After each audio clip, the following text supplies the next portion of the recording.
વાત કહું તમને, જ્યારે હું ટીચિંગ ફિલ્ડમાં આવ્યો 2014ની વાત છે.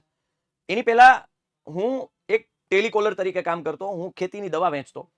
મેં એમાં પણ કામ કરેલું છે.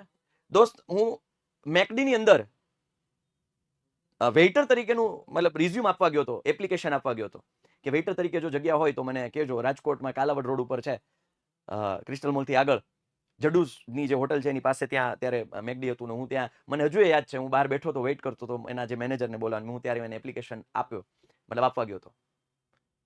અને પછી મારા એક રિલેટિવ છે જે રાજકોટની અંદર બહુ સારી નામાંકિત સ્કૂલ ચલાવે છે, અને એણે મને એમ કીધું કે તું ટીચિંગમાં, તું હોમ બેચ ચાલુ કર. મેં હોમ બેચની શરૂઆત કરી. ઘરે વાત કરી કે પપ્પા, હું આવી રીતે ભણાવવાનું ચાલુ કર્યું, મારું એજ્યુકેશન રાજકોટથી છે.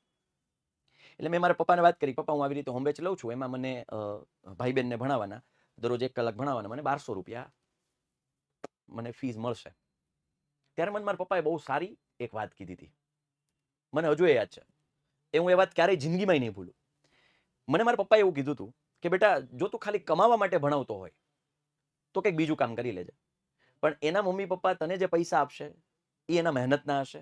જો તારાથી એ ભાઈ બહેન અથવા તો એ સ્ટુડન્ટ, એ દીકરા દીકરીનું જો ભવિષ્ય ન બનાવી શકાય એમ હોય ને, તો તું ભણાવવા નહીં જતો, તું બીજું કામ કરી લેજે.